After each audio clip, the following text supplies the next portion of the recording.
If you're investigating project-based learning, you're in the right place. If you're a seasoned PBL teacher or leader, if you're looking for more resources to help you in your PBL journey, to bring this vision to life, to help learners move from passive to purposeful, you're in the right place. And I have a free resource for you right out of the gate. Go to whatispbl.com. When you go to whatispbl.com, you can choose a path, administrator or teacher, whatever suits you best. And we're going to give you resources that are customized just for you. They're going to be downloadable. They're going to be editable so you can make it work for your customized situation. Because ultimately at Magnify Learning, we believe that you, the local educator, is really what solves all the world's problems. I'm going to get into that in a second. But we really do believe that. We don't think that we can fix things. We just try to magnify the great work that you're doing. And this is one tool that we use. Go to whatispbl.com. Welcome, my name is Ryan Stoyer, and I serve as the leader of Magnify Learning, where we do PBL work across the country, and I'm also the host of the PBL Simplified Podcast. Thanks for tuning in today. Our big, hairy, audacious goal is to have 51% of schools using PBL by 2051, because we see a better world in the future when the majority of students are graduating purposeful instead of passive. That means that we're not graduating point getters, and we're not graduating apathetic. Like whatever side you look, I think the world will actually be a better place in education when we see the kid that graduates just by knowing how to get points. He gets a 4.2, which is my story, by the way, but doesn't know how to problem solve, doesn't know how to collaborate. That was me. I graduated with a 4.2. I was a 3-sport athlete. I did all the things we were supposed to do and wasn't living my dream. Like I wasn't living my passion. I went to go be an engineer and everybody thought I was going to be really successful. And I was going to make money, but I wasn't going to be happy. I looked up the chain at what managers and district managers were doing. It's like, I don't want to do that. But nobody had ever asked me to think about what problem I wanted to solve in the world. I just did what I was told. Everybody told me that was a good idea. And I would claim that maybe it's not. Maybe we need to help our learners figure out who they are, what their place is in the world, whether they've got a 4.2 or they've got a 1.2. Either way, we need to engage these learners, not just let them move through passively. So we think that we can get 51% of schools using PBL by 2051, 51 by 51. And when we do that, students, teachers, and principals will all know their purpose, and they'll be working in their areas of genius, and the world will be a better place. That's the avenue, that's the tool that we use to better the world, project-based learning. So thank you for tuning in today so that we can all help simplify the PBL process, bring your vision off the page and into your school. Today is a PBL showcase episode. We've got episode 138. We're going to be talking with Andrew Larson, a veteran PBLer. He's PBL certified. He's been thinking about this work for a very long time. He's a deep thinker. So this episode is like, it's Andrew and I hanging out in his living room, basically. And you get to be a fly on the wall, and we're just going to talk about cool stuff. We're going to talk about tree shepherding. Yeah, that's right, tree shepherding. I love it, and we take several tangents just because we love to think about PBL and the effect that it has on learners, schools, on communities. This is the real work. I hope you enjoyed the conversation. Hey, PBL Simplified audience. We are super excited to be here with you again with another PBL Showcase. PBL Showcases seem to be the most downloaded episodes that we have because you get to talk with facilitators that are in the classroom doing the work, and we break down a PBL unit that we're doing. So today, we've got PBL certified facilitator Andrew Larson with us, and 6A's expert. So excited to sit down with him and talk about PBL unit. Andrew, thanks for being with us today. You're welcome. Thanks for having me. Hey, can you give us just a little bit of your PBL background and kind of where you're at in the country so people kind of know and what classes we're talking about as we're talking today? Yep. So I live in Columbus, Indiana, and I've been a part of the faculty of CSA New Tech High School. That's Columbus Signature Academy. And since 2008. So we're in year 15 currently. And my background in terms of certification is science. Mostly I've taught biology over the years with a smattering of other things like earth space science and life science and that kind of thing. And my current job description or a course that I co-facilitate is called Global Science Perspectives, GSP for short. It's 9th grade, and it's integration of English, English 9, and environmental studies. So that was kind of my backdoor into language arts, because I'm the environmental studies guy, and it's awesome because I love language arts. I love to write and to read, and so it's worked out great. It's allowed me to kind of have my feet in both worlds. So yeah, that's awesome. So we're bringing you in, veteran PBLer, the beginning of the movement. Always excited to have you on. You've written blogs, you've got all kinds of good content out there. What is it that excites you about PBL? What's your why? my why has changed a little bit over the years. When I first decided to become a teacher in college, I was doing so from the point of view, or my why was to get my students to care about the environment. And it's still that, but it's substantially broader now.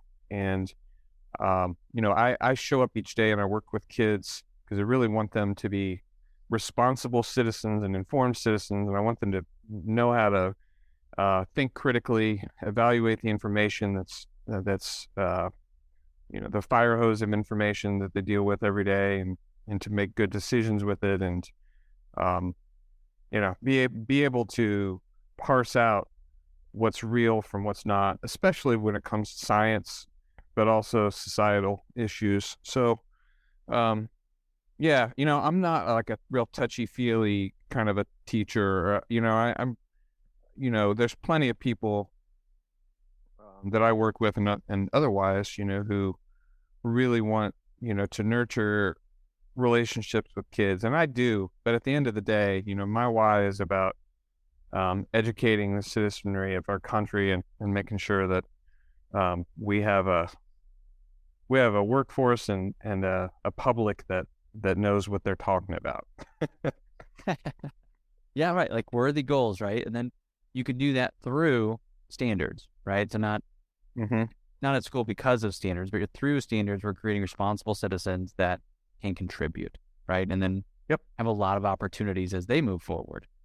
So that's good. When I was in the classroom, if you came to Mr. Stoyer and you were crying, it was like, I care about you and I love you, but you need to go down the hall. Actually, you know that. So that's my place, right, in our team. But that was okay. Yeah, and that's good. It's really, honestly, that's one of the things that I've come to really acknowledge and appreciate, is that we all have our roles on a faculty, and there are those of us who I can send a kid to, and they will just wrap their arms around this kid, figuratively, literally, and just help them. And they'll send me to kids for other reasons, have more to do with what I do, my wheelhouse. Yeah, that's so good. I've started moving some of this language into my wording now on the podcast. It's just the zone of genius, right? Like, be in your zone of genius, and then as a faculty, everybody find their zone of genius, and we're serving kids really well. Yeah, I like that. Let's jump into a PBL unit you came to share. So give us a little bit of a background, and then we'll dive in and kind of nitpick and pick some things apart that the audience might want to hear about. Yeah, the project I'll talk about, the original, I guess the title still is Tree Shepherds. And it started back when I was doing Biology 1 a few years ago. And in fact, it was that extremely goofy year after, it was 2021. So it was after we had been locked down for the rest of the year, and then we came back and we were dealing with kids in a hybrid, blended situation. And I'm really into trees. Like, I have a degree in botany, and trees are kind of my my passion when it comes to life sciences.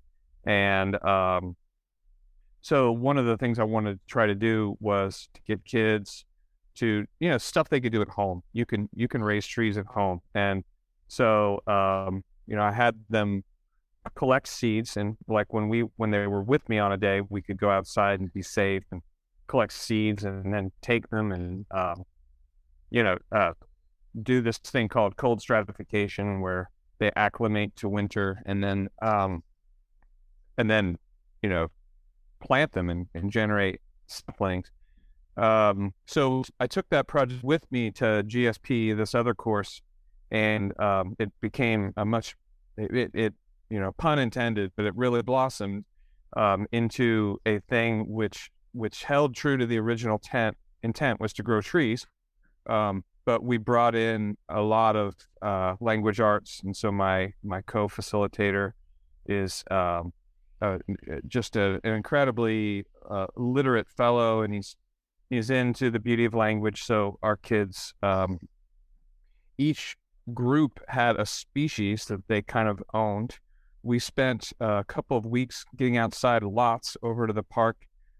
We made kids learn to identify trees by sight. We gave them tests and things over tree identification, and they really kind of grew to love the tree holistically. And so they wrote acrostic poems about the trees, and they gathered trees, and they put all these seeds to bed, so to speak, in cold storage. And then we woke them up here about 2 weeks ago and got them into pots and started to, raise them indoors into seedlings and saplings. And so what's happened is, we're now, kind of year 3 of the cycle. So we have trees that are, a couple of years old, which and the other sort of serendipitous thing that happened here was we had a vacant lot across the street from our school, a derelict house, which the city condemned and demolished. And then they asked us if we wanted the property. And we're like, yes, please. So we now have this, quarter-acre size lot, which is our tree nursery. So just last week, we moved our first batch of trees over there. And the goal is to produce these trees, raise them, to teenagers, so to speak, and then they're going to go to our local parks. So we're partnering with Parks and Rec and also the Columbus Learning Center. So they'll be on a college campus. So it's been honestly a dream come true. Educationally speaking, this project is like the manifestation of everything good that I could ever hope to do with kids. The other cool part about the whole property situation was, it was just a vacant lot, and it needed a lot of attention. Like there was no water to it. There was no, there was still a driveway. So there's all this stuff. We needed a fence. We had a team of kids that were CEOs. We called them CEOs, that met with our facilities and maintenance directors. And they said, here's what we need, and here's why we need it, and how much we think it's going to cost.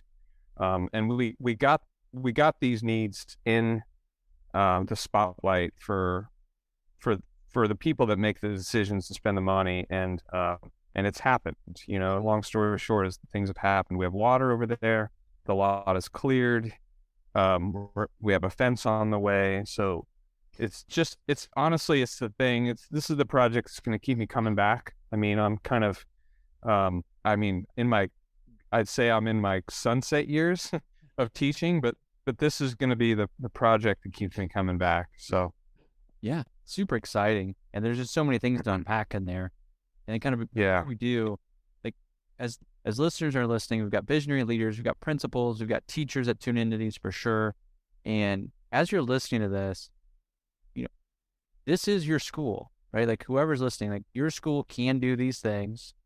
Now it takes some time. We'll tell you that CSA New Tech is, like their city, like their town knows that they do innovative things. So they are going to call when there's an empty lot, right? Like, would you guys want this? Because there's a pretty good chance they do, right? Like they've been out in the community, whether it's a student-run 5K race, or they've developed a kind of a mini TEDx type piece of women in STEM speaking.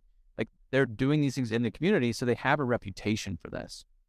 So, how do you guys develop? Maybe that's a helpful place. I want to come back to some of the things in your your PBL unit, Andrew, but how do you guys develop this reputation in your town of like, hey, you guys want this lot? Because I can see somebody listening going like, well, nobody's offering me land, right? So how have you guys kind of cultivated this this reputation within your town? Yeah, well, I think, first and foremost, we have to make these things win-wins. And, so over the years, we've worked extensively with, for example, with our Parks and Rec department, to do service for our parks in a way that's good for everybody. Same thing, we've worked with the mayor's office specifically. We'll have an idea, and this is how it usually goes. Like, we have an idea, we approach whomever, the mayor, city council, with this idea, and then we say, is this something that you think we could synergize on? And they'll be like, absolutely. And so then it's just a little bit of, like, the magic part of it is they then ask our students to perform this vital role, and our students are like, oh my gosh, yes, it'll be scary, but we'll do it. And so I think we have to find ways that you can be of service, so it's not like we're just asking all the time. We're like, we really do want to do something good for our community. And of course, we have to sell ourselves. So, and I'm not honestly as good as this at a lot of my colleagues, because I'm just kind of like, I don't know, under the radar, or just, I don't know. I don't want to toot my own horn, and we have to. And so we'll call the newspaper, and, we end up on the front page a lot because, I mean, they're happy to do it. They want to spread the word. Well, and your kids are doing newsworthy things, right? It's like, they don't put you in the front page of the paper if you completed a research paper, right? And that was all you did. And that was culminating event. Right. Because you guys are using PBL to influence the community, your learners are out there doing that. They're out doing those things that can fill a newspaper page. Yeah. And, one of the things we have to talk to our kids a lot about is that a lot of these things are really big ideas, and change is really, really slow. And, so they need to have faith, and they need to trust the process, and know, well, something like a tree is going to outlive all of us. So you'll be able to come back and say, that right there, I played a role in that. And so that's something we have to tell kids a lot. There's the mall across the street from us, like 8 years ago, they started the process of redevelopment of, this is going to become a community recreation center. We were one of the first groups involved, and just like literally this year and right now, it's happening. They're gutting the thing and repurposing it, and we tell kids that it's like, we started on that like 8 years ago, and it's just now happening. So just trust us. Yeah, but it's such a great lesson, right? It's a good lesson for adults, and for these kids that are have this lesson becoming adults, like you started, right? Like, these are citizens that care about their community. They understand how change works. They're not just going to complain about problems. They see a problem, they see solutions. And then I want to come back into your PBL unit, because you kind of said it, like, when you have kids working with trees, like, they take a long time to grow, but they also are going to be there, right? Like, they're going to outlast us. They're going to outlast your high school career, right? So yeah, you have this kind of monument to this learning that you've been doing. So can you share some student stories with us of some students that kind of thrive in this environment, or a PBL unit like this? Yeah, I'll talk about a couple of the kids that were on our CEO team. I think there was five kids, and I would say 4 of them were just obvious natural leaders. And one of them was a kid who just had everything except for, the courage to put herself out there. And so we just said, all right, Kyla, you're going to be on this team.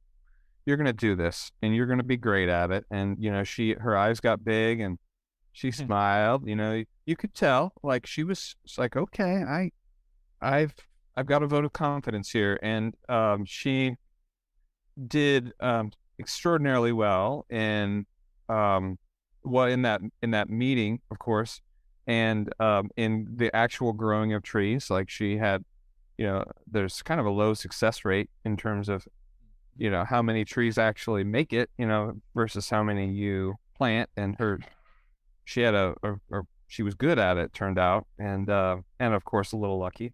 And she's moved on to other classes now, but she still is really involved, and you can tell she's really proud, of the legacy of that work, and her leadership skills just continue to grow. So she's one that I really have a lot of pride in. That's super important. Well, I think, and you've taught traditionally in your career as well, right? So it's like in PBL, our learners have the opportunity to take on these leadership roles. And like, maybe I'm not the most naturally gifted leader, but I have an opportunity in PBL to have some of these leadership roles that maybe wouldn't be there otherwise. Right. Yeah. Right. I think that's one of my favorite things about PBL is that we can have like deep leadership conversations. Sometimes in school, you're a leader if you can just get everything done, right? Then I'm a leader. But right. You're kind of nuancing things here. And, she's got this opportunity to, I mean, you're using words like legacy, right? Like things that are outlasting her high school career are in her toolbox, if you will, as she heads into the workforce. Yeah. I mean, every project, there's a group leader, and, some kids either are chosen or self-select to be a leader every time. We certainly, that's something I think it's important to say, it's like, probably shouldn't be a leader every time, right? And you probably ought to get, pass the baton to somebody, give them a go at it and see how it goes, and try different roles that, wouldn't be your, most natural or intuitive. So they have opportunities like that constantly, every class, 6 or 8 times a year to do those kinds of things. Yeah, I think that's so important as you're looking at, creating these citizens that you were talking about at the beginning. But you also mentioned something interesting about this project, this PBL unit, is like, this is one you have special interest in, and this one will bring me back. So talk about that a little bit as a facilitator. And sometimes I know you talk about like, traditional teaching and then PBL, So how does this specific PBL unit impact you as the facilitator? Well, I mean, like I said, it's literally a dream come true. Like the whole reason I chose to study biology was because of a high school teacher that I had, and he did exactly what I am doing. He'd take us out around town, and he would teach us the trees and how to identify them. And it's like every time I do that with kids, I just get this feeling like like a surreal feeling, like I can't believe that I am, the next Mr. Huffman. I mean, it's just incredibly humbling to me. And I see him from time to time. He's still alive, and he's it's just, you can tell, and he's not a real sentimental guy, but he always gives me that he's got a little twinkle in his eye, and just you can tell that he's proud, that I'm kind of carrying on that tradition. And if I had the means by which to do this, basically to teach forestry, like all the time, I would do it in a heartbeat. I just, like, this is my sweet spot.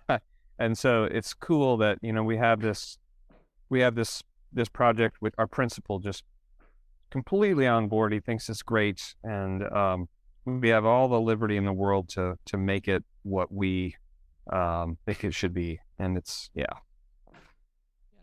very humbling. I love that you get to be in your passion area while you're doing this, right? And some of our listeners are like looking for that passion, and sometimes they feel kind of boxed in.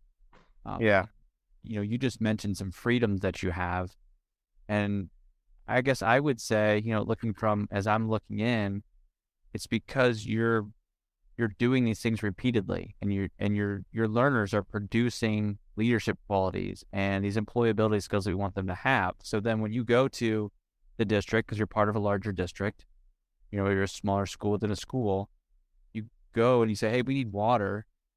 I mean, most people be like, I'm not going to ask for water. Nobody's going to give me water over there to this, this derelict site. And it's like, but again, just kind of the reputation of continually doing the right thing for kids, like you're a good investment. I mean, like you want to give freedom higher. So those people that are, what would you say to somebody maybe who's just starting in on their PBL journey and, maybe isn't quite there yet with the freedom or doesn't have that track record? Where should they go next? Well, yeah. So I will say, I think this is the right advice period, which is start with the standards.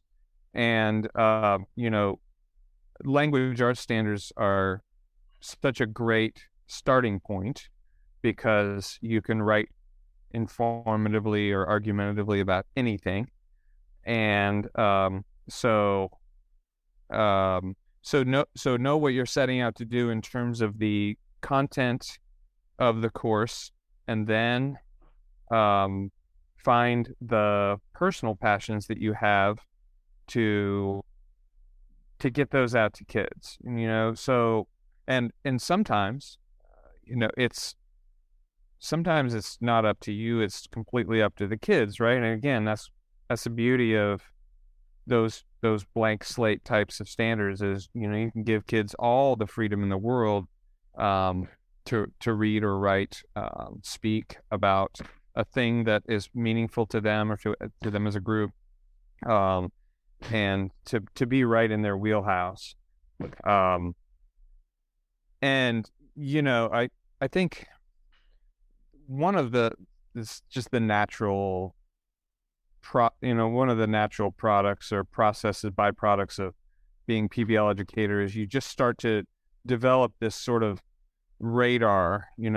Everywhere you go, you're just looking for project ideas and you're looking for community partners, and you are constantly evaluating how is this doable? Does this a tight enough fit with my standards? And if not, then maybe some other course, and that gets reciprocated, amongst your staff. So, sometimes the best ideas come, people know what you're into, and they're like, they go see a movie or something, and they're like, this is perfect for Larson. This is absolutely what would get him excited. So. Yeah, I love that. So I love that you took us right back to standards. That's always been our bedrock. Like you have to start there. We're going to go through there. But then you get into passion, right? Like your passion as a facilitator is important. You're going to bring that to your learners. They need to see that passion about learning. Yeah. It's funny. Yeah. Yeah, go ahead. I was just going to say, that's something, whenever I have colleagues that do get, and I mean, I get there too, when we get down in the abyss, I think the best remedy for that is, it's like, what, good Lord, you have hobbies. What do you love more than anything? Let's see what we can do with that, Yeah. So, and it's rooted in standards. So again, like maybe you should talk to this real quick. Like, how do you assess your learners in a PBL unit like this, where you're outside, you're memorizing trees and these kind of things? Like, how are you assessing your learners on the standard? Yeah, great question. So generally, for most of our pieces, we have a written product where we'll have an oral, a spoken product, one or the other. And one of the things that we do, which I think is crazy awesome, and my co-teacher, my colleague, brought this idea, and I don't think I'll ever go back, at least not with a language arts course. So we have been doing something called a reflection rubric, and it's exactly what it sounds like. So kids will have written a piece. Like not long ago, we did this dystopian play project, and so the reflection rubric had all of the standards around things like plot progression. And so basically they have their script and they have these standards, and the instructions are, underline the section where you introduce the conflict and explain how. So it forces every kid does this. This is not a group component. Forces every kid to be able to talk about the standards-based stuff, the elements of plot, the character development, the dialogue, whatever. They all have to do it. It doesn't matter how good of an actor you were. It only matters how well you understand the plot. That's all that matters. So they do this, and our kids have come to, and what we tell them is, you are really just defending your grade. That's what you're doing. It's like a dissertation of sorts. It's like, all right, this is what I know, and I'm going to defend it. So I could talk a lot more about that, but it's an element that came from traditional education, and we have integrated it into PBL in a way that I'm just like really jazzed about. And the way that it works with the two of us is I tend to write the rubric part, with the columns, and he writes the text that helps them to extract their proficiency, the standards, if that makes sense. So it's a real, we synergize really well in that way. So yeah, well, and it sounds like you probably need to know your stuff if I'm going to make it through your course, right? It's like there's rigor in this. I'm not just going out touching the trees and giving them a hug, right? Like I'm going to know some things. I'm going to own my learning in a deep way. Yeah, and I'll just speak briefly to like with a straight science course.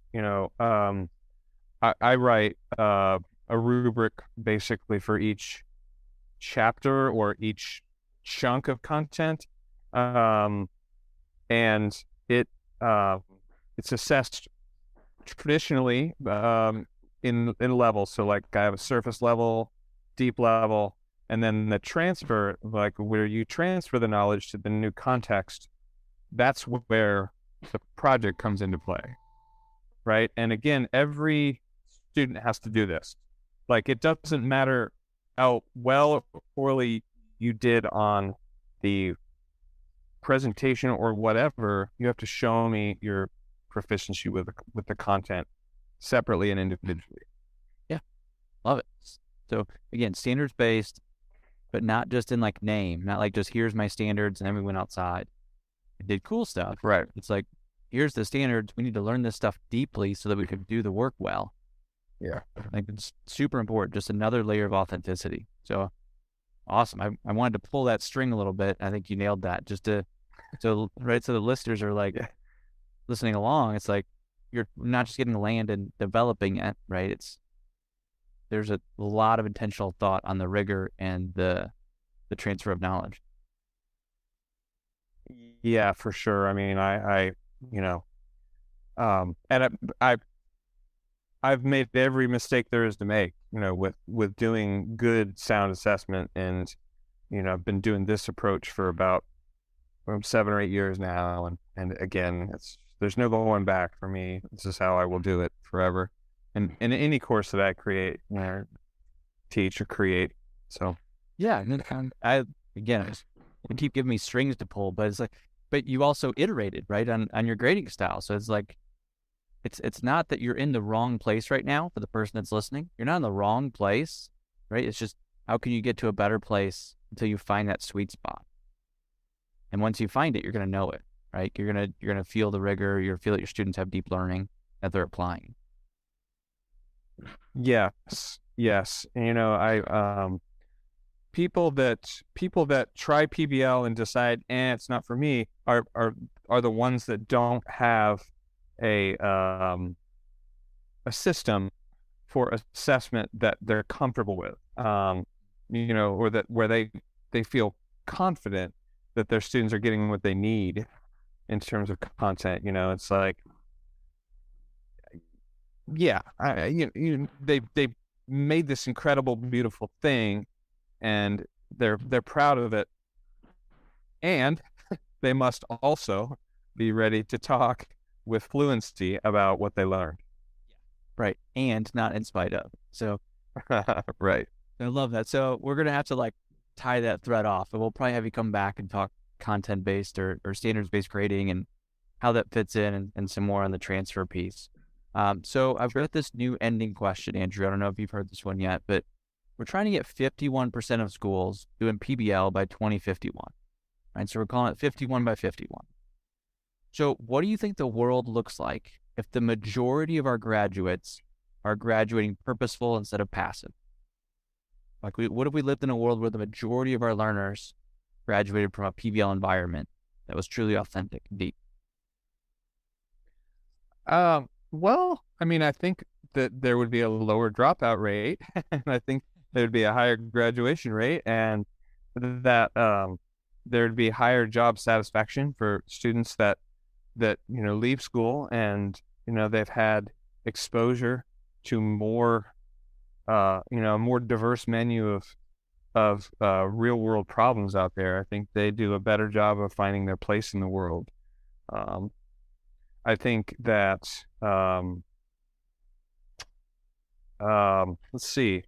I mean, I think it, and this is a hope, but I think college needs to change too, right? I mean, the assessment systems and delivery of information in college, we keep bending to them, and they're not bending to us nearly to the extent that I think is necessary. So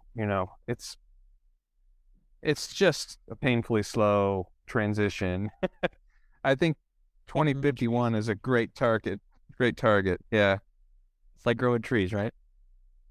Yeah. My co-facilitator has an expression, which I'm sure he read in a book somewhere, which is, we're on tree time, and trees grow slow. We got to be patient and we got to just continue to nurture it. So I love it.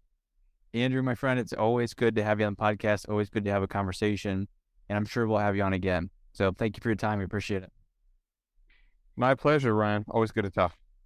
All right. So PBL Simplified audience, tree shepherds.